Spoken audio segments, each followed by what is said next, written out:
Acquired Taste Podcast. We are back. It's your boy Dirty D. It's your boy Tech Daddy. I'm John.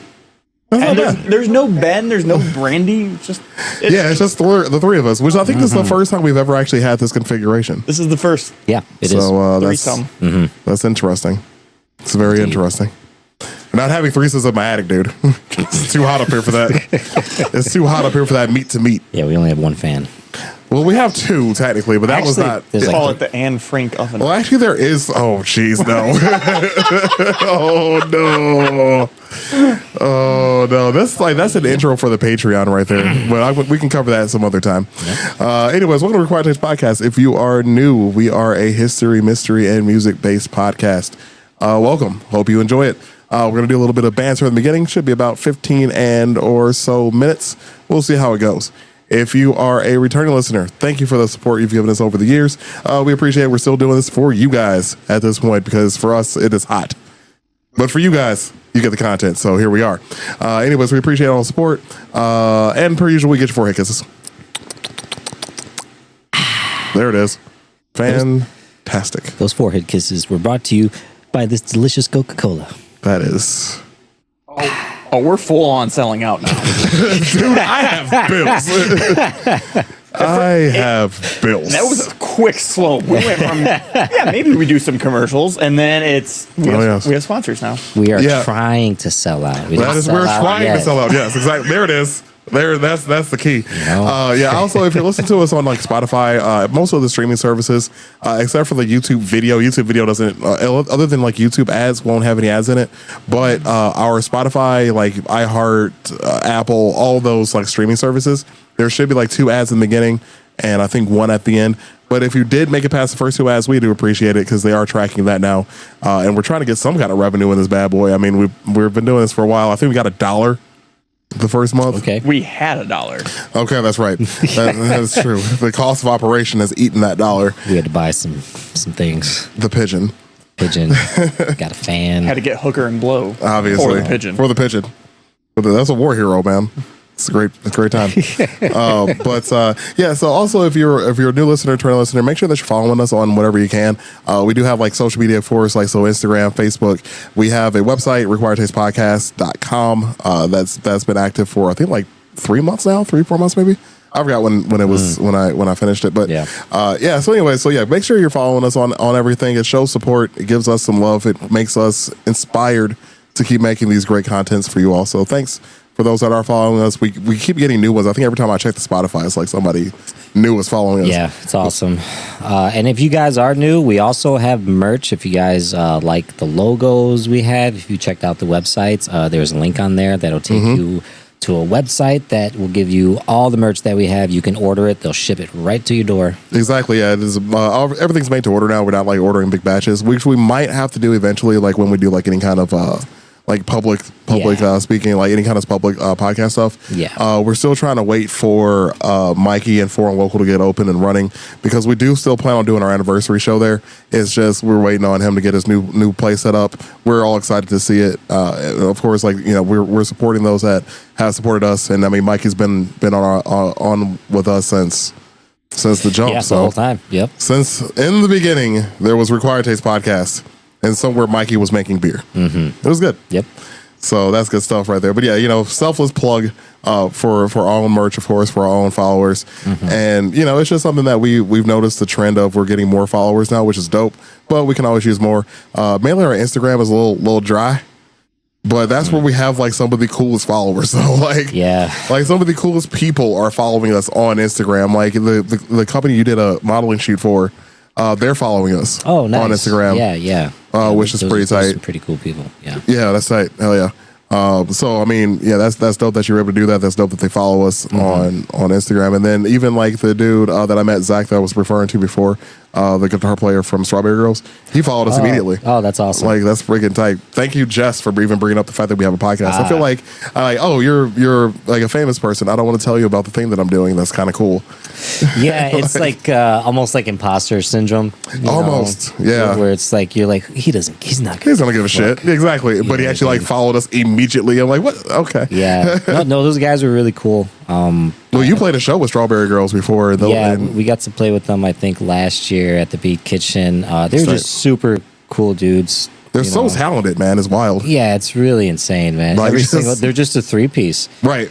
And it's fucking amazing how they fill the sound out. They really do. Yeah, it's really, really cool. Yeah, it's amazing. If you've never heard of Strawberry Girls, check them out. They're super good band. I've been a fan of them for forever. And yeah, I'm about to say you're a fan of them too. Yeah. Yeah, I met the guitar player like at a show a while ago.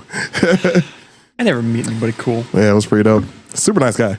I did run into my first like random person who was like, "Hey, do you have a podcast?" And I was like, "Ooh, I've said a lot of things." So we go one of two ways. Yeah. Man, my manager called me Tech Daddy at work today. Actually, it was pretty funny because I forgot that he listens to that podcast. There you go. There it is. Totally forgot about that. Yep. Yeah. Shout out to they're called Rip to My Old Hose. That's the clothing company. R.I.P. It's a streetwear. It's a Chicago-based company. Got some pretty cool T-shirts and hats and stuff like that. I do need to check them out actually because like the style. I saw the pictures that you did. Well, the ones that you posted at least, and it looks pretty cool. Yeah, they were cool people. They had a whole ass crew. They did like a fucking commercial and all this other stuff. Did you feel fancy? Yeah, I was like, because we were on the way there, and it like just dawned on me. I was like, they're gonna fucking rob me. Like I'm driving there and I was like, holy shit, I don't know these people. They offered me like a really good price, like hourly base to go do this. And I'm like driving there. I was like, I have no fucking idea who these people are. Like who's going to be there, you know? Yeah. And then they get the location and it's like downtown in the city. And I felt a lot safer. Yeah. Once it was like on Federal Street, you know? Okay. It's like right in the fucking heart of the city. Yeah. And it was on the top of a parking garage. That's tight. So at that point, it was like, okay, I feel good. That's tight. You know, I'm in the public view. but then Well, I mean, it's like, you can still get robbed in public view. It's fine. But the other funny part was they had like a film crew. They had a couple photographers and like a couple other people, and they were all like, I don't know what country they were from, but they were not from America. And then in my head, I was like, oh, they're going to take my kidneys. That's what's going on. This is like a professional. yes. Like, they're not going to rob me. They're going to like Harvest you. I'm going on the fucking black webs. Not the dark web, the black web. Even better. But shout out to them. You guys can steal my kidneys, and that's pretty cool. That is pretty tight of them. That's tight. That's super tight. That's cool. I appreciate that. So not steal my kidneys. Yeah, it's always weird to like hear people like recognize us like from the podcast like ever because I don't think about it. You know, like I don't think about the fact that we have, you know, a good amount of followers and listeners and whatever. I just don't compute it. I just think it's like, oh, it's just like small podcast with my friends and like our friends are just listening to us. But there's strangers that hear us and like us, which is even weirder. Yeah. Shout out to strangers. What's up? It's awesome. Yeah. Well, it's weird and erotic. We're not getting in the vans though. We're not getting in their vans. If you see John in public, it's probably best now you don't say hi with him. He's gonna get. Do not say hi to me. Do not. Gonna be real awkward real quick. It's gonna be real weird for everybody involved. I will make it weird. It's my defense mechanism. Honestly, though, because I feel like you and B would be like just so social awkward, and then Ben would just stare at them and make it real weird. Like if you're a listener to the podcast, just like, you know, leave us a comment about how you think meeting Ben would be. I want to hear from you. Like those that do not know him personally, how do you think meeting him for the first, like just in the wild? We should just ask people like, give Ben your best pickup line. I mean, Ben is still single. He could probably use some more ammo in that gun. So yeah, if you guys have any good pickup lines for Ben to use, you leave can them in the tame comment. that beard. Oh jeez.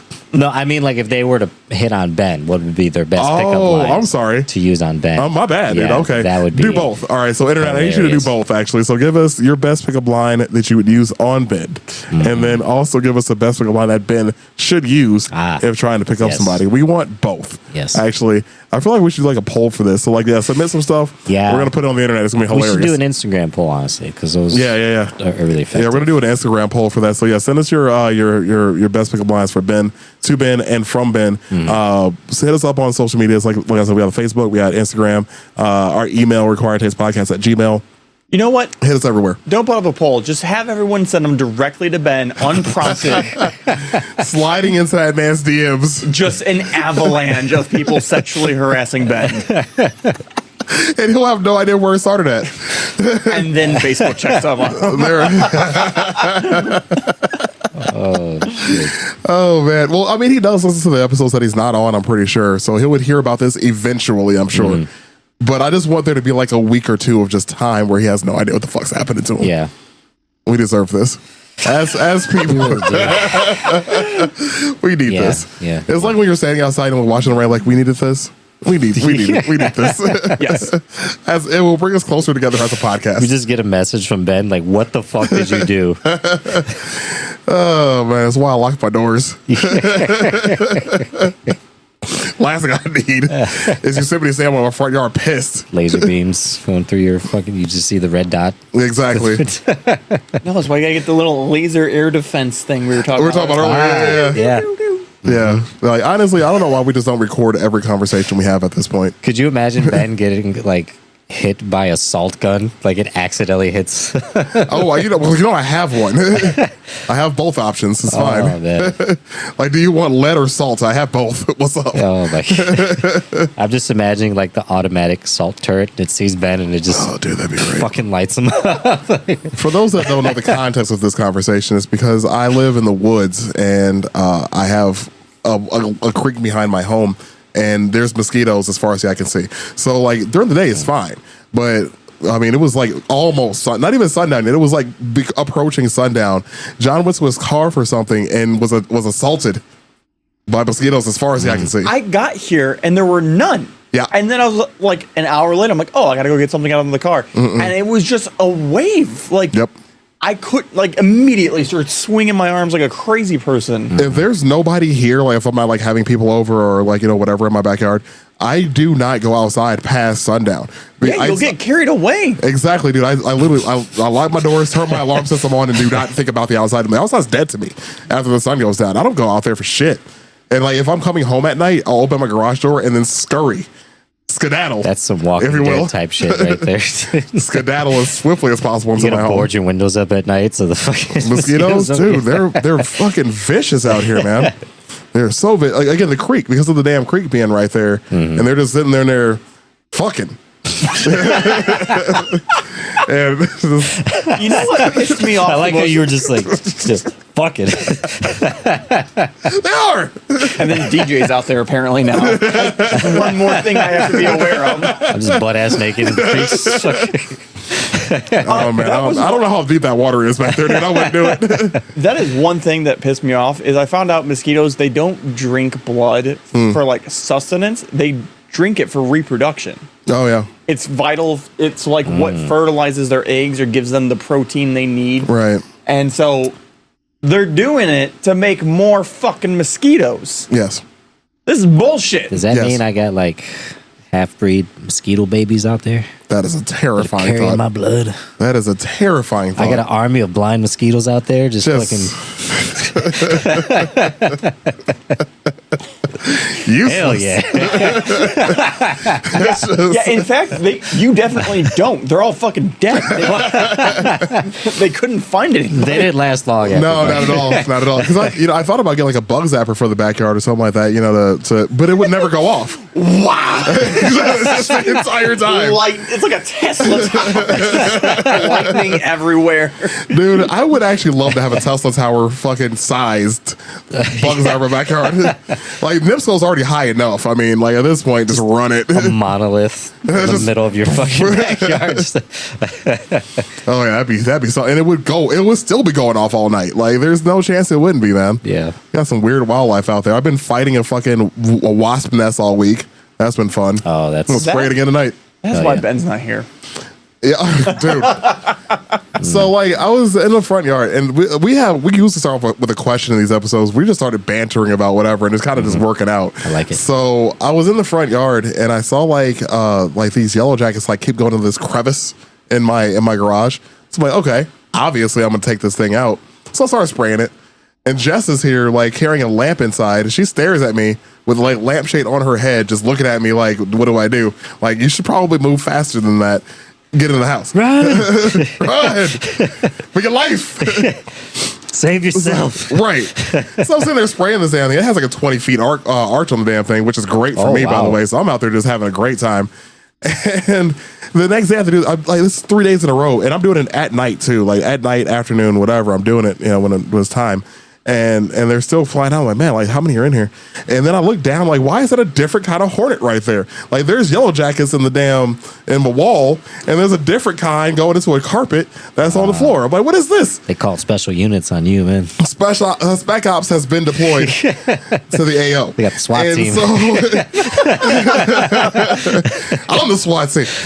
Swatting them. Anyway, so I pull this thing, the carpet off, and I unfold it, and there's about yay big of a hornet's nest just sitting in there. And I'm like, okay. I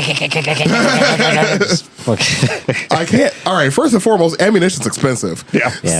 Second of all, I have hornet spray for this. It's your actual gun. You just fucking Again, ammunition is expensive. So I spray the damn thing, and then so obviously I wait a second to see like what comes out of it. For obvious reasons, nothing happened. So then I just channeled my inner 2000s and started stomping this motherfucker out. hands up. Yeah. Oh man, it worked. By the way, that did kill it. It was the hands up added the flavor to it that I needed. Absolutely. Flavor text. Yeah, that's how you get all the leverage down. Exactly, it helps out a your lot. feet, yeah. Like Little John was in my head. That motherfucker getting stomped the fuck out. Like actually no, Bone Crusher was. Oh yeah, I ain't never scared. For every millennial listening to this podcast, I hope your hearts are full right now. Oh man, it worked though. It did work. Yeah, as you that guys was- are aware from not being stung on your way to my home. Yeah, you're here. You're alive. You're and unstung. Yeah. Unlike Ben. R.I.P. My fallen brethren.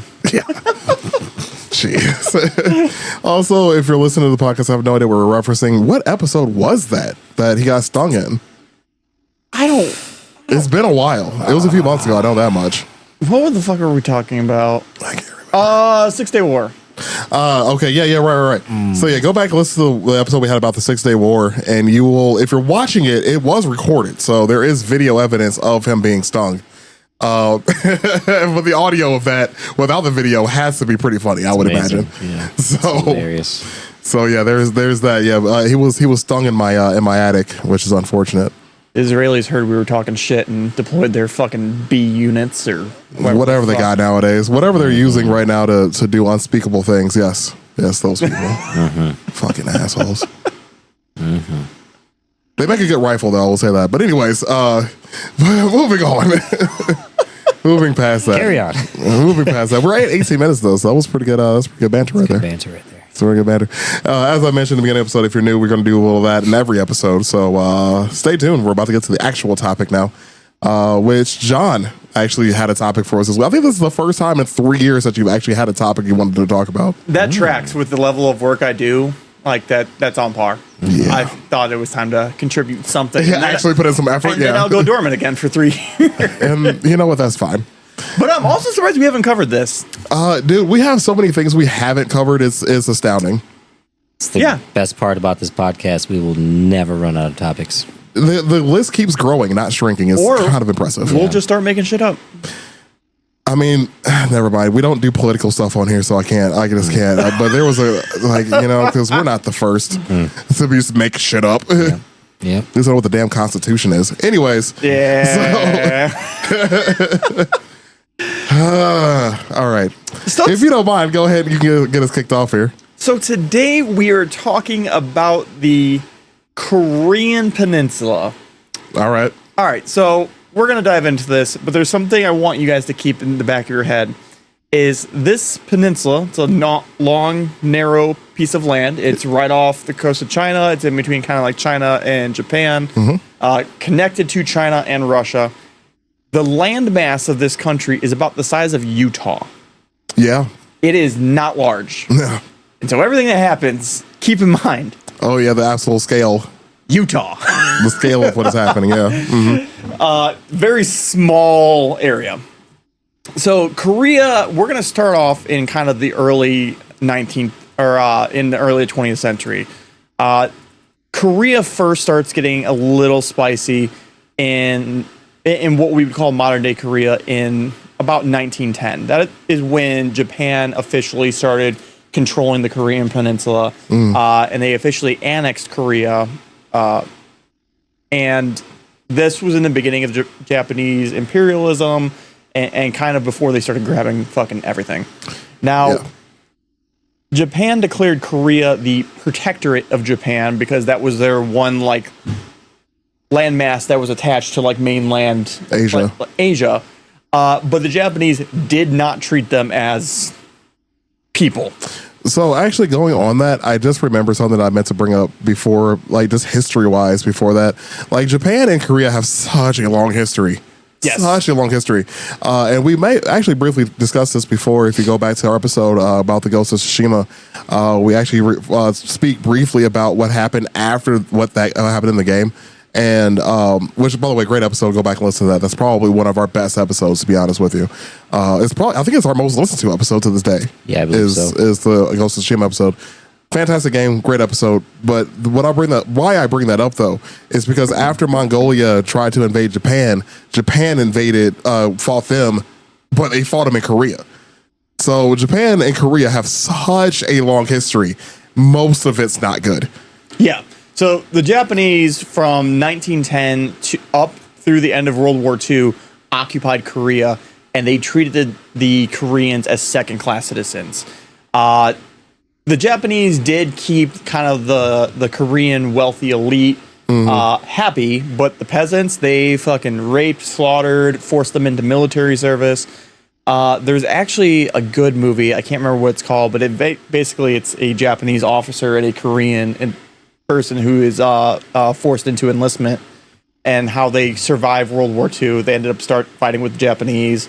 Then they get captured by the Russians. The Russians take the POWs over to Stalingrad, and this Korean and Japanese guy fight in Stalingrad against the Nazis. The Nazis capture them. The Nazis take them back over to Germany, and then from Germany they go to France, and they are stationed on the beaches of Normandy in early June. What the hell? And they end up defending against the Allies on D-Day. And the Allies capture them. Right. And the Allies find a fucking Korean and Japanese. It's like, you guys are not good at this. Or you're really good at this. I've decided. The movie in question is called My Way. Yeah. No, fantastic movie. So, and actually because it's based on a true story. Yeah. Which is the crazy. Why we haven't covered that on a podcast is actually a better question. What are we doing here? Yeah, we're gonna have to. That's insane. You mentioned actually the conscription of Koreans during World War II on the side of the Japanese. I believe it was, and this is for the gamers out there that actually might remember this. It was Call of Duty, World War II one where they actually were in Japan. Which one was that? The Pacific. What Call of Duty game was that? There's World at War. World at War. World at War. Yeah. Yeah. In World at War, and this is something that you might not even have heard of before, but you'll notice in the game, like while you're going through the trenches in the Pacific theater of it, you'll actually hear people speaking in Korean, saying please don't shoot, I'm Korean. In the game. Wow. I vaguely remember that. Damn, when Call of Duty was still good. Right. We've been robbed. That was one of the best ones, man. It was. So the Japanese treated the Koreans very poorly throughout World War II, and then World War II came to a very quick and sudden end. Some would say bright.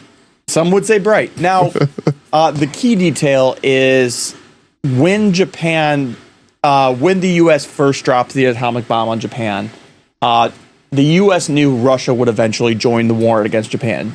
Russia was only at war with Germany for most of the war. Germany surrendered, and it was very well known that Russia was then going to go to war against Japan. The U.S. drops the first bomb, and Russia immediately joins the war. Russia joins, and they start trying to do a land grab. They start going for islands, territories, and one of the areas they invaded was Korea. So war comes to an end, and the U.S., fearing communist invasion, the U.S. then sends troops into southern Korea, and you essentially have USSR in the north and Korea, the U.S. forces in the south. This will be the theme until the end of time for Korea. That sucks. It does. Their whole Like, history as is soon as pretty the much. war is over, everybody's like, mine. Yep. What the fuck? It's that, and then it gets so much worse so fast. So, 1945, you have the U.S. and Russia, and now that they were done fighting bad guys, they were suddenly decided, hey, we got to fight each other now. Yeah. So they start amassing forces. They try to go about it apolitically. They're like, hey, let's let the Koreans decide. And then this is where the UN starts getting involved as well. So I believe it was 1949 comes around, and you still have two divided Koreas. The North has a lot of the manufacturing power. They have a lot of the factories. They have a lot of the resources, where the South has a lot of the population, but not a lot of the resources or factories. And so divided, both countries are suffering, or both areas. So the UN steps in. UN's like, hey, we should probably unite the Koreas and just make them one country again. And everyone's like, this sounds like a great idea. There was one country that didn't think it was a great idea, and that was the USSR. Yeah. At the time, Surprise. at the time, they had the power to veto this, but they chose to abstain because they were pissed off that nobody was recognizing the newly formed Communist Chinese Party. China had just had a civil war and was now under communist control. Nobody was recognizing China, and so Russia abstained from the vote. Oddly enough, they could have probably avoided the entire conflict had they just vetoed the movement. So the voting process starts taking place, and there is a very clear winner. Most of Korea favored kind of like a left-leaning style. They were pretty socialist, but they had a clear person who was taking lead in the South, and it looked like the South was going to maintain the political power. So obviously, Russia completely fucking ignores this and says, nah, we're not giving you the North. Like, this ain't happening.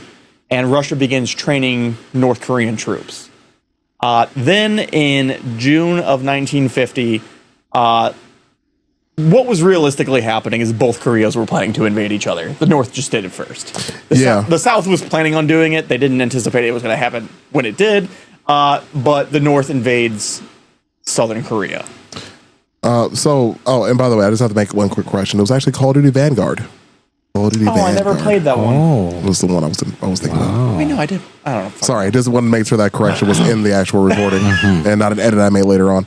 But yes, please go ahead. Avoided a whole bunch of emails. Dude, you know how mad and volatile Call of Duty fans can be, so. Still are. Yes. I've been in those game chats. Dude, if they ever leak my 360 game chats, the I am going to 360 jail. Those are brutal. I am being fired. I am going to be canceled and going straight to jail. My favorite is when you join the lobbies and it was just incoherent screeching from everybody. And there were times where you just took the headset off and you're like, we're not listening to this. Like the good old days when you just walk into a lobby and the first thing you hear is the N-word. From a 12-year-old. There it is. Right out the gate. But anyways, I'm sorry. The North ends up invading the South in June of 1950. The two major cities we're going to hear a lot about is Pyongyang, and Pyongyang, and then Seoul. Pyongyang is the capital of the North. Seoul is the capital of the South. So the North Koreans invade with about 70 to 75,000 troops. The South Koreans are way outnumbered. They're at about 47,000. So they immediately start clashing, and the South lose their capital almost immediately. The border divide prior to this conflict is the 38th parallel, and spoiler alert, it'll be the border at the end of all this. Yeah, but look it up now. See what it is. Yeah, it has not moved. Seoul is both capitals are pretty much on either side of the border.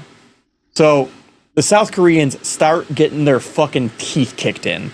And very quickly come down to a very small area in the southern tip of the peninsula before they are begging for U.S. intervention. The UN, trying to fucking level everything out, approves UN intervention, and that's when the U.S. gets involved. U.S. comes in, and you have a combination of U.S. forces, British, and Canadians. Now, in total, 16 nations would join this conflict against the North.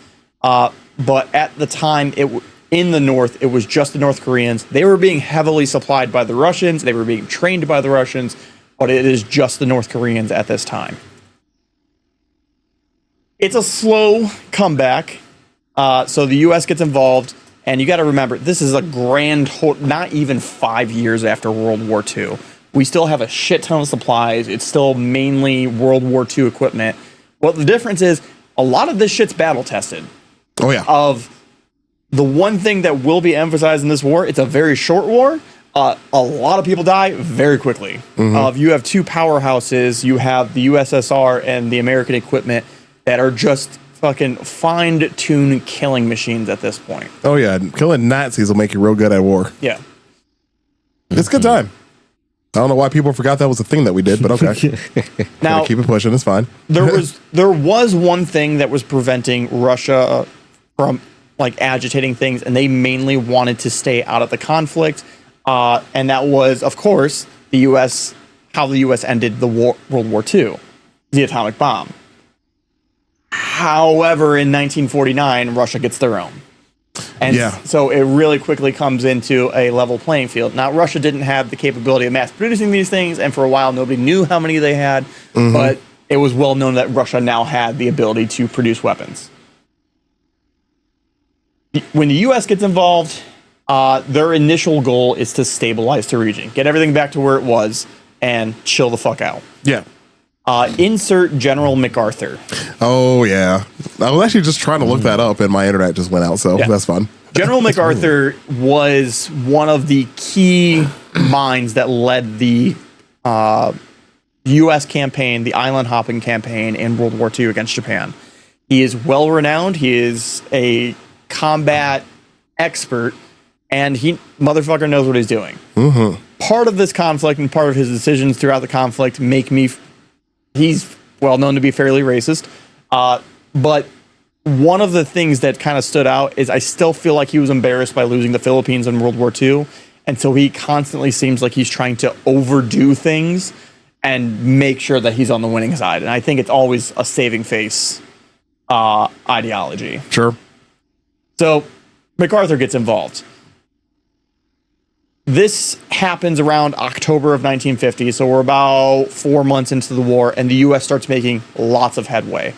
There is the amphibious assault of Incheon, which is on the western coast of South Korea, and it is a massive success and turns the tide of this, otherwise what would have been South Korea completely losing the war. The U.S. is able to push the North Koreans all the way back to the 38th parallel.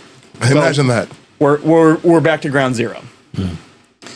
At this point, the UN says, fuck it, we're already killing people. Keep going. MacArthur asks to continue on his push north. The UN gives him the thumbs up, and then the Americans start pushing north. It is almost a complete reversal from what happened several months before, where the South Koreans got pushed pretty much all the way to the coast. In 3 weeks, the U.S. forces has pushed the North Koreans all the way to the Chinese border, to the point where they can literally see China across the Yao River. Now, this is late November. The Americans are kind of celebrating a little bit of an early victory, and to the point where they're getting Thanksgiving dinners delivered to the northern front lines. And then the entire mountainside across the Yao River starts to move. Yeah, it's like, why is the mountain moving? A 250,000 Chinese military forces storm across the Yao River. Jesus Christ. Yeah, we're... And the ensuing bloodbath fucking starts. Yep. Now, what happens at this point is you have a 250,000 Chinese. You have whatever's left of the North Korean military. Now, the North Korean military had moved most of their forces into China, so it was well known that China was supporting them, training them, and supplying them. The Russians at this point are no longer just supplying; they're giving pilots. So this is very early in jet age technology. The Russians are flying Chinese aircraft in Chinese uniforms which will be their playing card for the rest of the Cold War.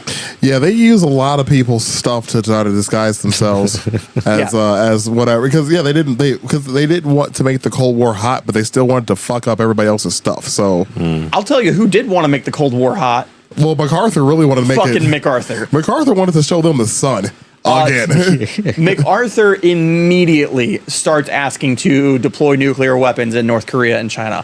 His idea is immediately a full-on invasion of China. That is his solution. He wanted all the smoke. He draws up battle plans for invading Beijing. He wants to go balls deep. And Literally. starts making all the logistical happens. Everyone starts freaking the fuck out. Yeah, because I mean, coming off the heels of World War II, it's still very much in everybody's mind. Like, I mean, like you said, like this 5 years removed of people still trying to just get home in the first place, and then he's like, well, but we're gonna run it back, right? I mean, we're 2 for 2. We're 2 for 2 World War champions. A third one, come on, 3 for 3. Let's run this one. And like it's funny because this is actually when you start kind of seeing the addition of politicians in warfare and how politicians actually have control over of what warfare is. Because before that, I mean, world wars, I mean, that was they knew what the job is. Like, okay, that's the bad guy, we got to kill him. Da da da da. After that, a lot of politicians started meddling in certain things. This being one of the first instances of, at least in my memory, of politicians kind of going into what was supposed to be the military's jurisdiction and telling them, no, you can't do that. Well, now, so I think that largely became because of the atomic weapons. Sure. So the president at the time is Harry Truman, who was the one who authorized the bombing of Japan, or the atomic bombing of Japan. Mm-hmm. Now, MacArthur's like, oh, Truman's going to fucking green light this across the board. And Truman doesn't. No. And immediately America starts taking heavy casualties as they're trying to fight off the waves of Chinese military pouring across the battlefield. Now, from most accounts, China takes insane number of casualties. Yeah, but there's also an insane number of them. Exactly. They are very much on the heels of, they have Russian doctrine, Russian equipment, and they're taking Russia battle plans. Essentially just throw waves of people at it until it stops shooting back. Right. And there are numerous accounts, especially Chosin Valley battle, and I had a few other ones here as well. But essentially, the Americans are just cutting down Chinese as fast as they can, and it's not doing anything. Yeah, they still keep coming at you. And we actually talked about this briefly with when we were talking about animals in war. And there was a horse sergeant, Reckless, was in the Korean War. So while this is going on, there's a horse walking ammunition up the side of a mountain. Hell yeah. This is like, you ever seen the movie Don't Drink Your Juice in the Hood? Of course I have. The scene where the guys pull up to Ashtray and they pull the guns on him and he's all scared. Yeah. And then Loke Dog shows up with his fucking trailer. Mm-hmm. Yeah, he has a fucking... First he pulls out his guns. right. He's like, we have a problem. And then old boy pulls out the AK. Yeah. He's like, oh yeah, we got a problem. And then he's like, oh, hold up. And he opens like the back of his truck. Fucking missile. He has like a mini nuke in the back of his car. I cannot tell you in my professional career how many times I have sent that GIF to the group chat. Do we have a problem? Hell yeah. But have you ever watched the movie, though? Yes. Oh, wow. Nice. Not the I answer fucking I love that expected. movie. Nice. My bad. Internet, I had it wrong. I judged it by its cover, and I have been left staggered. That's on me. My bad. So, essentially, China gets involved late November, and from late November into and throughout December, China is pushing the U.S. back fast. Now, China loses a lot of their momentum and people, and very quickly, everyone ends up back at a 38th parallel. Oh, surprise, surprise. Back from whence we came. Now, again, the war started, we're talking June of 1950. At this point, we are entering 1951. Because the Allies were taking I say allies, I can't say allies. Because the UN forces were taking so many casualties, MacArthur starts bad-mouthing Truman, and Truman fucking cans his ass. Yep. It says, cool, you're coming home. You're fucking done out there.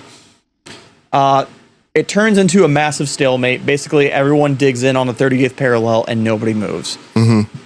Everyone's like, all right, we're kind of chill. We're kind of fucking, everyone got their blows in. Why don't we chill the fuck out? So they start doing peace talks at this point. Now, at first, everyone's fucking on board and be like, put an end to this shit.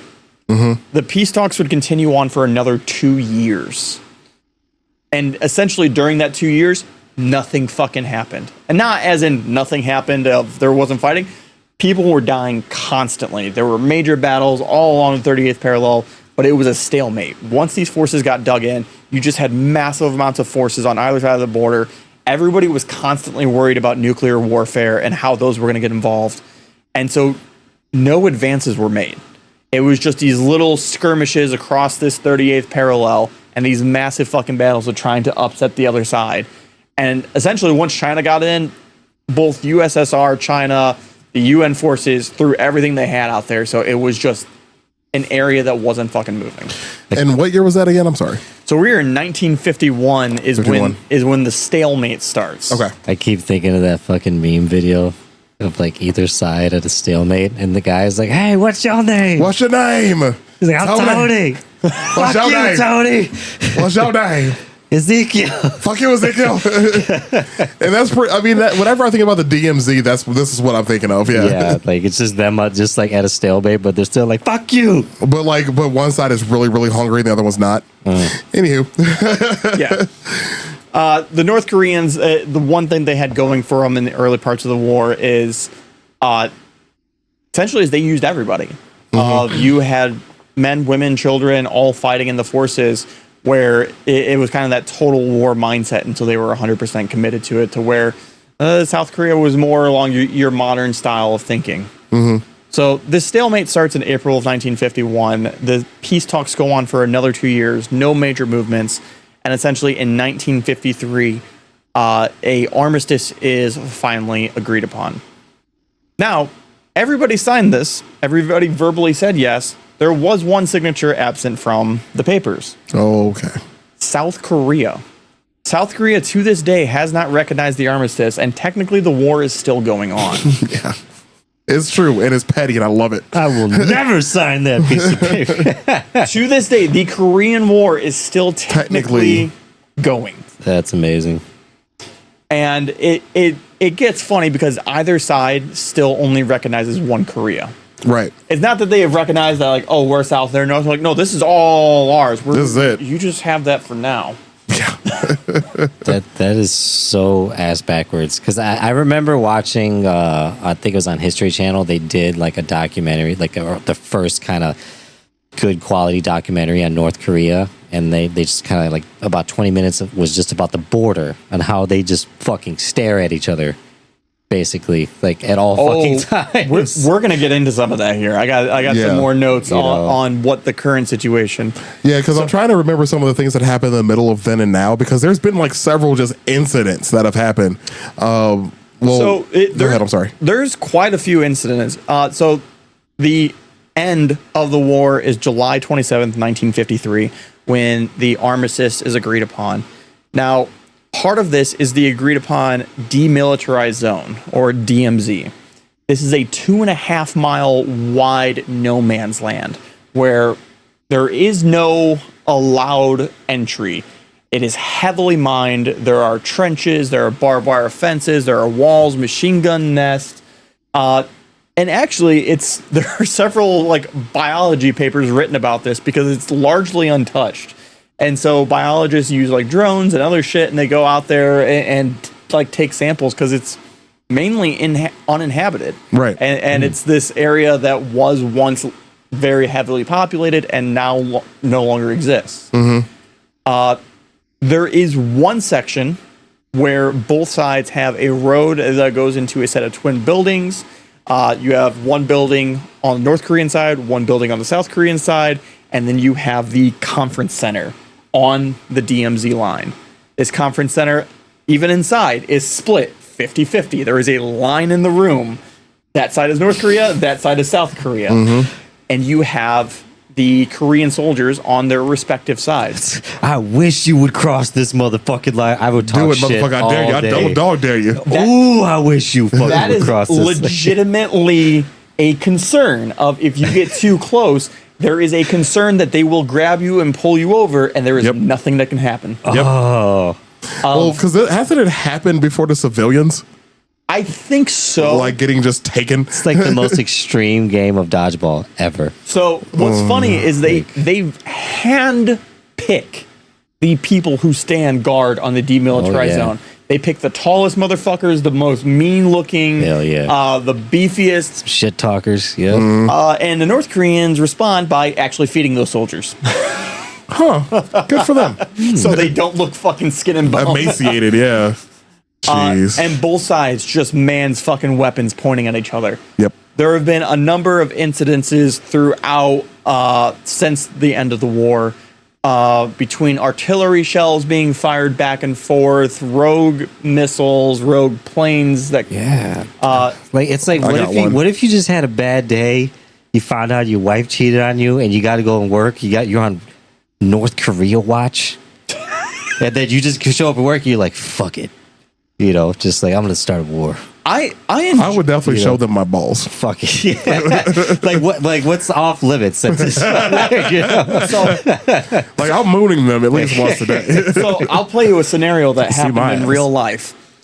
A few years ago, you had a situation to where everyone's still fucking staring at each other. And what's great is you can kind of visit the DMZ. I have a lot of friends in the military who have like selfies Hell with yeah. North Korean soldiers. Like you see this? This is a cell phone. Yeah, It has a thing called the internet on it. Oh, we're going to talk about the internet. Most of them don't know what the fuck it It is. is. Yeah, I know. That's why I make the joke. It's amazing. So, normal business on this negotiation area. All of a sudden, on the south, you start hearing gunfire coming from the north and cars screeching. They have all their fucking cameras and they're all like seeing like what the fuck's happening? We hear gunfire and cars and whatnot.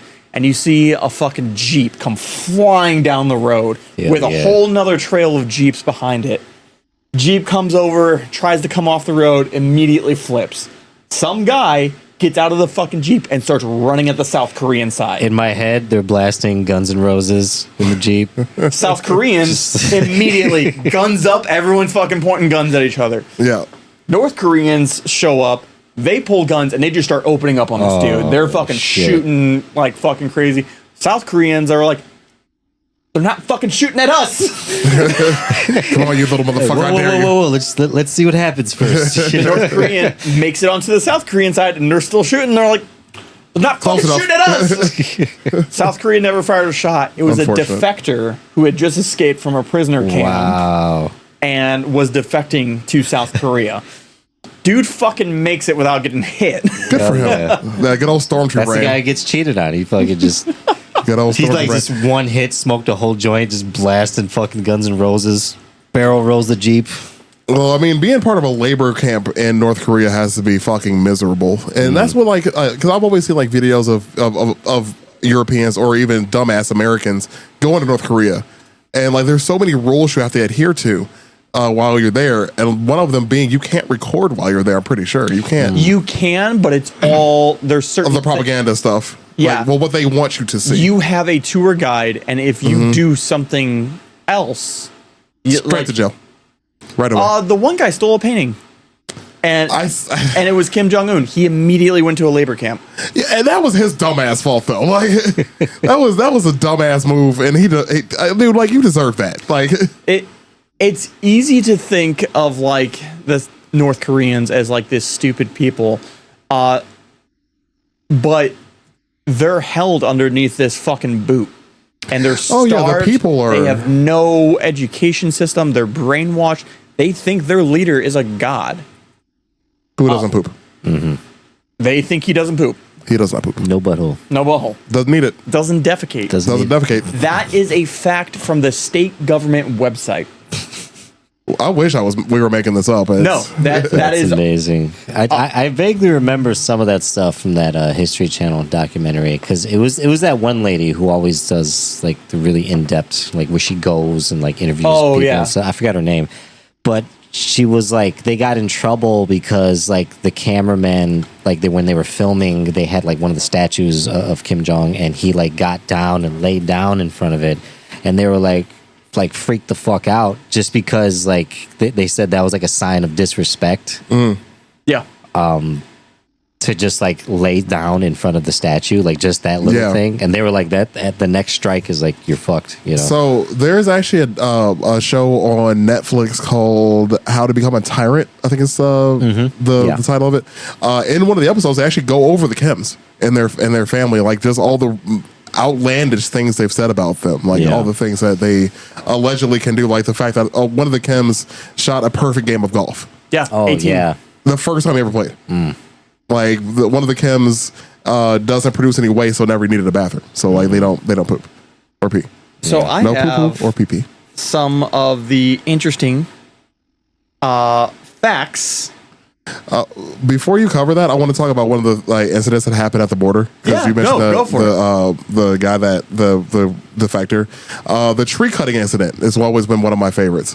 Where in August 18th, 1976, 2 American officers were unfortunately killed, but they were bludgeoned to death while they were trimming a tree. Yep, they were trimming a tree, and they were bludgeoned to death by a group of North Korean military. Oh, I thought the official story was this tree somehow beat them to death. And I'm This is just more like, of the Rings. those trees have been untouched for 60 years. There could be fucking. Okay, fair enough. Lord of the Rings things can happen, indeed. But yeah, it was. I don't know how legit that is, but it was called Operation Paul Bunyan. But yeah, it was these 2 officers were in the process of trimming a tree and were bludgeoned to death. Yep, that's the thing that happened. Yeah, So that sucks. You get done with a hard day's work. yeah, you're trimming a tree and then Yeah. bludgeoned to death. Yep. So I have, like I said, a series of facts. Oh, please. Facts. These are true things that either the North Korean government has verified through their extensive research. Oh, of course. So first one is Kim Jong-un learned to drive at the age of 3. Oh yeah, that's a good one. He also, at the age of 9, won a yacht racing competition. Yacht racing? Yes. That's Yes. a thing? Oh yeah, 100%. But You know, for like the probably 2 fucking bathtubs they have in North Korea. And put them both in a fucking river. Kim Jong-un also invented the hamburger. yes, I forgot about that. That was a good one. He does not poop. We talked about that one. The poop one's always gonna stick with me. This one is true. He went to school in Switzerland under a fake name. So he is actually educated. He just doesn't educate his own people. Well, yeah, like if you look at any of the high command in Korea, they're not only wealthy, they're very well fed. Because if you look at like any of the higher command in North Korea, they're all fat as fuck. Pretty fat. They're all fat as fuck. Nice round faces. Oh yes. You know? Yeah, he went under the name of Pak Un. Oh, it didn't change that much. Pack un what?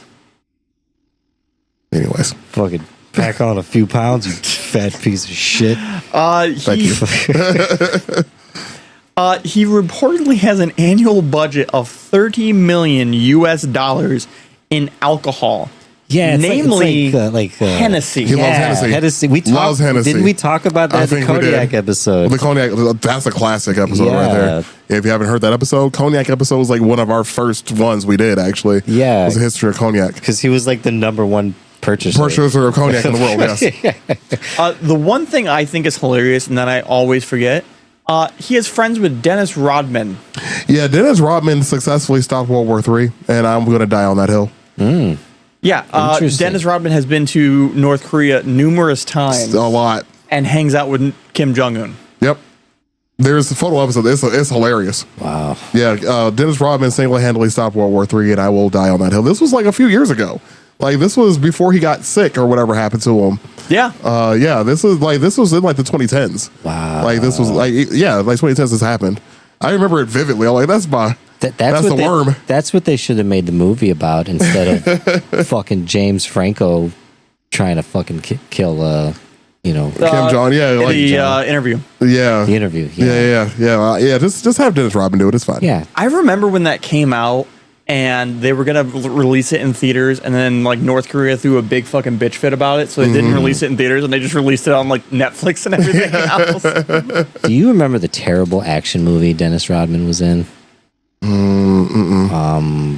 He was like, it was like him and some fucking Asian actor. They were like a duo. It was really bad. Oh, dude, isn't it like really old? Yeah, it's like 90s. Yeah, 90s. you know. I do remember that. I never watched it, but I do recall this now. Yeah, it's like really outlandish, but they could have had Dennis Rodman do a fucking, What else is he doing? you know. He's not that chilling. It's fine. Wow, I wonder how he convinced Kim Jong. Well, I wonder about that too, because like either one, because like they have, well, the higher ups have like cable and shit. I wonder if he saw like the 90s Bulls. He's like, you know what? That guy. Yeah, I want to meet that guy. See what greatness is about. Well, I want to meet Michael Jordan. Best we can do is his Robin. Michael Jordan was his favorite basketball player. yeah. He developed a love of the NBA and watched a whole lot of basketball. That's funny. The North Koreans don't have an Olympic team, do they? For basketball or anything, They do have an Olympic team. but not for basketball.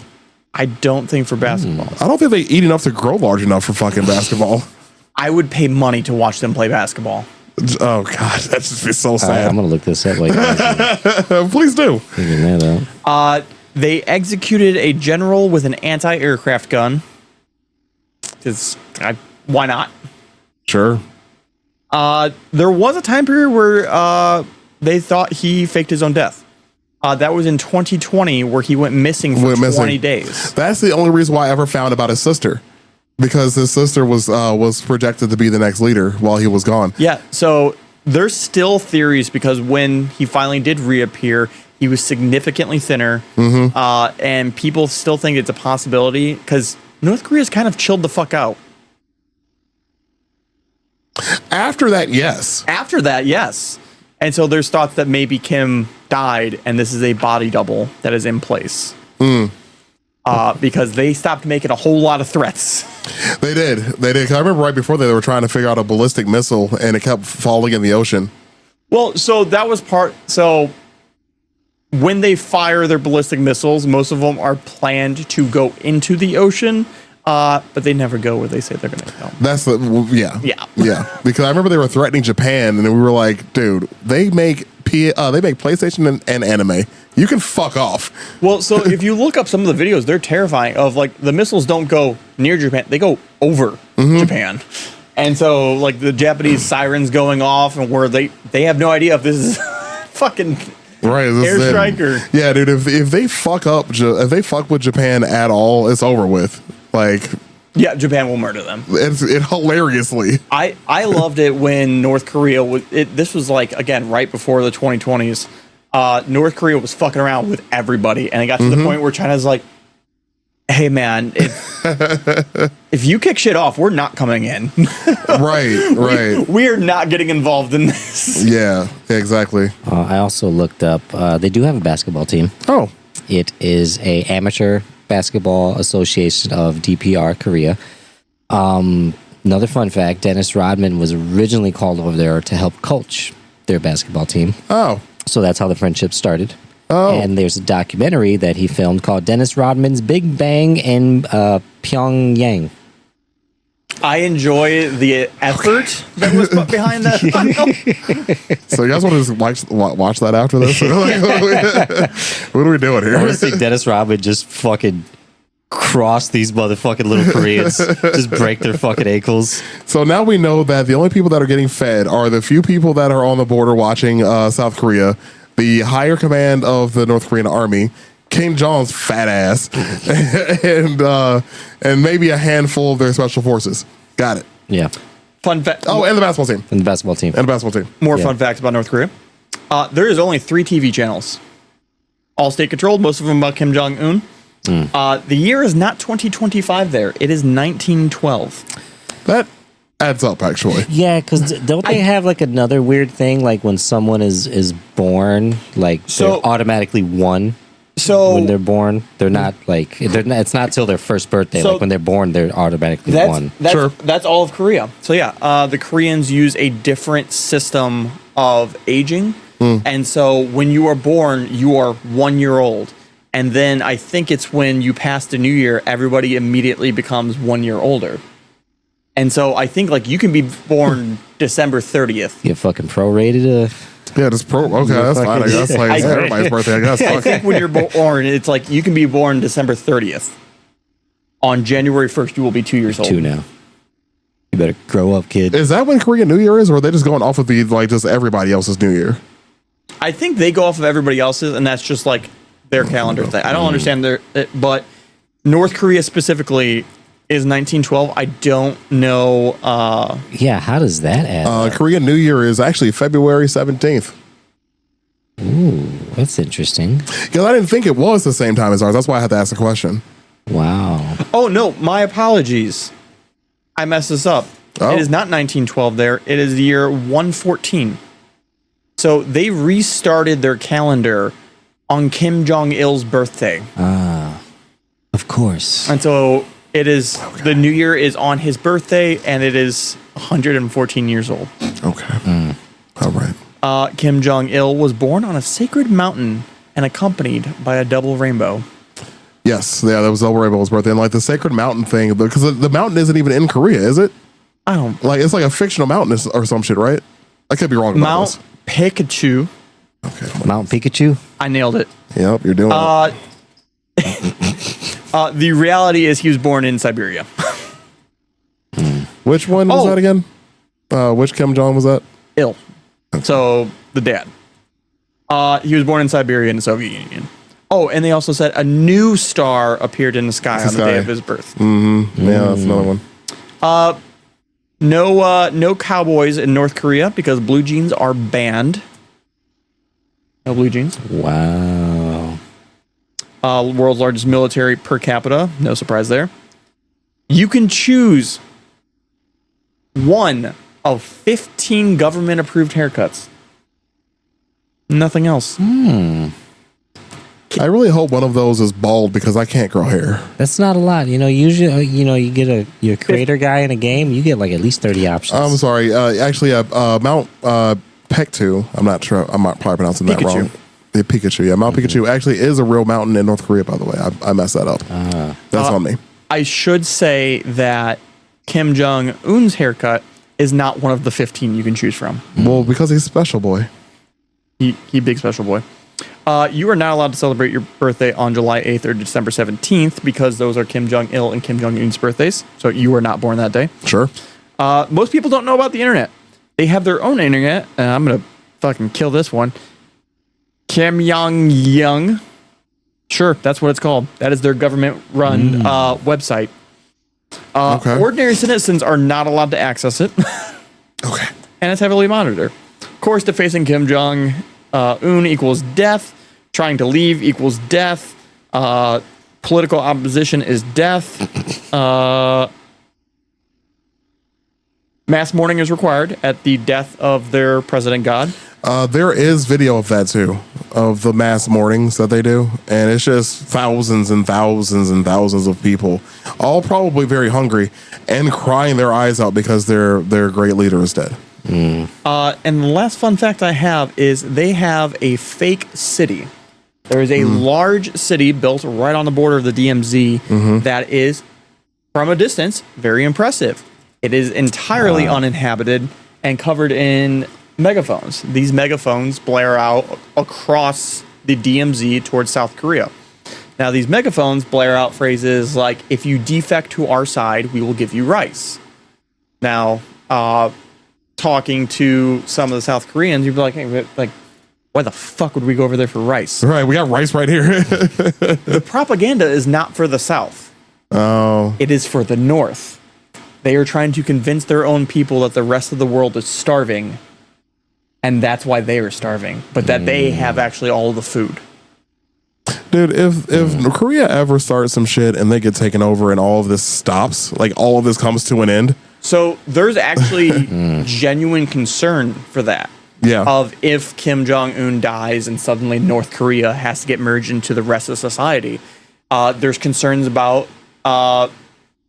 like illnesses that they have not been exposed to. Oh, sure. Yeah. There's genetic defects due to years of starvation and no medical attention. That is a thing that's been proven. The height differences between the two Korean people on average is about a foot difference Yeah.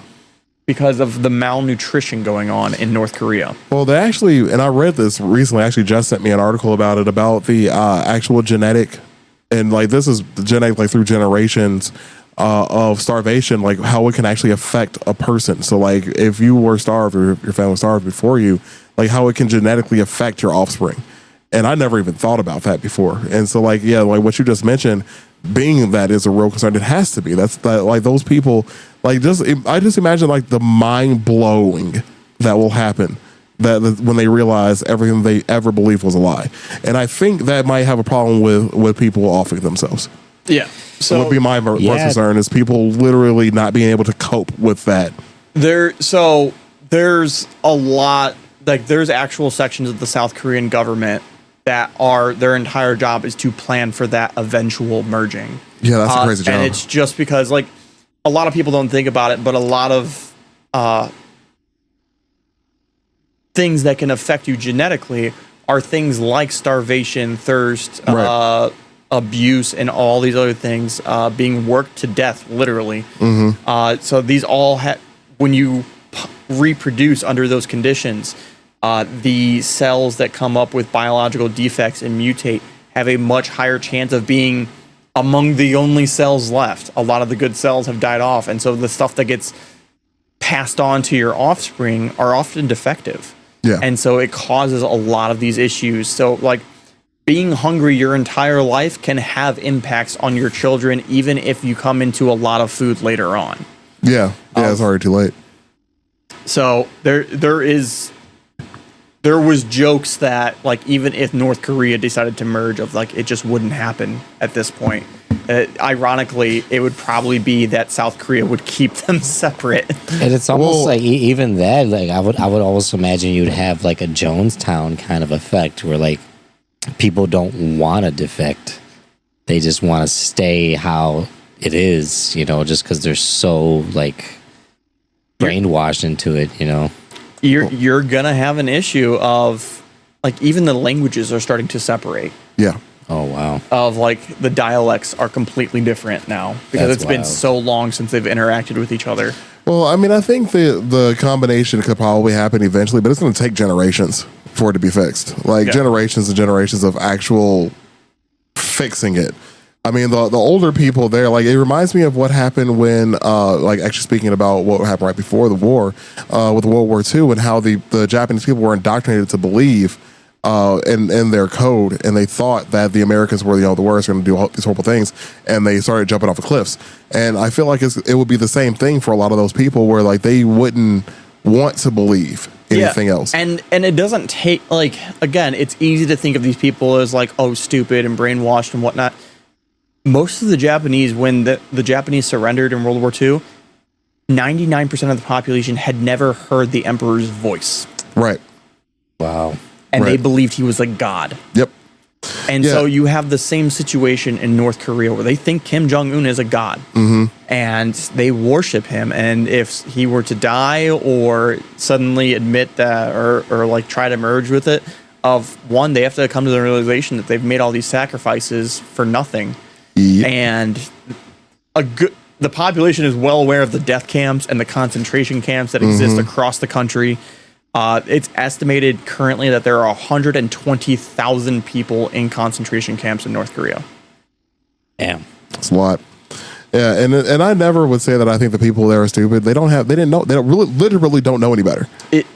Do you guys remember the girl that went on Joe Rogan telling her story about escaping North Korea? I do. I thought like one of the fucking funniest things was she was talking about she was in Chicago and she got robbed. Like somebody just like stole her purse in like the middle of like Michigan Avenue. And she was like basically saying nobody was helping me. And I was like, yep, welcome to Chicago. Yeah, I remember that. Yeah. I remember that. Like, yeah, I mean, it sucks, but Yeah, like One of the darker moments I've seen from like the defectors, and they're like, "Oh, what do you think about your family back in North Korea?" And they're like, "They're all dead." they're And they're like, "Oh, what happened to them?" She's like, "I escaped. dead because of me. They are dead. There is Yeah. not a doubt in my mind. They have all been executed at Because this they point." punish like generations. Oh yeah, you of- can be born and inherit the punishment. Damn, that sucks. You can be born into a concentration camp and you live your entire life there. yeah, imagine if you were born Deej and you have to do all the bullshit that you deal with all the mistakes that your dad made. Oh God, that would suck so bad. Yeah, it would. Yeah, fuck me, dude. Yeah, it would. No way. I do wanna sorry. end it on a lighter note. All right. Of my favorite thing of North Korea, the Pyongyang Pikachu Tower in the capital of North Korea. Yes. So this was the largest uninhabited building in the world. It was originally constructed in 1987, So was I. and then construction stopped for 16 years. Mentally, so did I. It was often called the Hotel of Doom because, from what they could tell from pictures and fucking looking at it, is the hotel was not perfectly straight. So much so that when there was an Egyptian company that later tried to buy this place, when they went through to inspect it, the elevator shafts were not usable because they weren't fucking straight. They were cockeyed and like curving and doing all these weird things. Fantastic. The tower is 330 meters tall. Again, making it the tallest building never opened. However, the average height yeah, of the I've seen this. floors is 6 feet. And they start off tall on the bottom. So you can imagine once you get fucking up there, they get real short. So I would be hunching over the moment I walk in this building. We would be boned. That's how No, I'm when you picturing. walk in, you're fine. Okay. It's when you get up to the top. It became a national embarrassment, so much so that the pictures they released of the Capitol had the tower digitally erased from pictures that they were posting. They ignored its existence. They added a whole bunch of fucking LEDs at some point. They did. I'm looking at the pictures of it. Imagine talking to like the contractor. He's like, you know, you can save a couple bucks. Just knock off like 2 feet of floor, you know? Well, so I feel like they were like, you know what? We're just gonna have our labor force build this, and like the labor force was like, I mean, we're not even eating for this. We're gonna make this shit fucked up. 6 foot is plenty. And again, I found it's 330 meters tall and 110 stories, which means each floor is about an average of 3 meters. That's including the floor. So floors at that level are a foot or two thick, and so yeah, you're fucking. That sucks. And again, that's an average. In the beginning, they're like 8 foot ceilings. So as you get up there, they're like 3 and 4 foot fucking tall floors. Oh god, that's terrible. So Yeah, that's crazy. an Egyptian company tried to save it. They're the ones. If he's gonna fix it, I guess. Like if he's gonna fix this shit.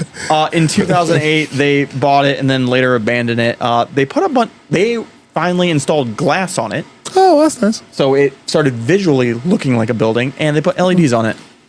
I've seen the pictures. Like it makes it look nice on the outside, but the more pictures I see of it, the more I can see that it actually is crooked. Like because like, crooked as a like just motherfucker. looking at a picture of it, you can see that it's. It's straight as a football bat. Still hasn't had any guests, but it was scheduled to open in 2012, and in 2013, and in 2016. Yep.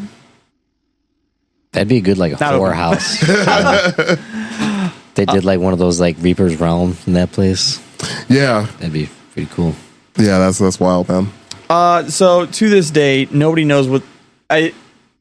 Since the Egyptian company abandoned the project, nobody knows what the inside looks. There was another company that got involved, who was also involved in setting up North Korea's first 3G mobile network. Oh, they have 3G. They have 3G. Again, most people not able to use the Not internet, probably, so I don't know what the fuck they're using those 3Gs for. Nothing fast. So they did the exterior of the building. The interior is believed to still just be pure concrete, no electricity, no plumbing, no floors other than concrete. And to this day, it just kind of fucking sits there. Fantastic. It's very. As a giant middle finger to the starving people of that fucking country. Well, Yeah, what that. the fuck? That reminds me of the history of the Eiffel Tower. And if you're curious what I'm talking about, look it up. Right when you said a giant middle finger to the poor people, that's exactly the Eiffel Tower. So when it was first constructed, at least. So yeah, that's about right. Build a large building. Fuck the poor people. It's fine. Good times. Yeah. And lo and behold, you're not allowed to take pictures of it. Tallest, Like, fucking, don't even look at it too long. tallest fucking building in the city. You're not allowed to take pictures of it. That's about right. Yeah, That sums it up.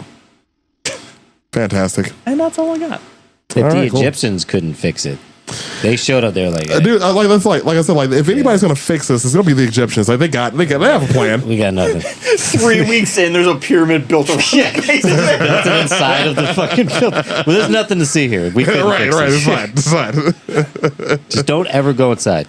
It's fine. They took that plan to fucking heart. They said, It's fine.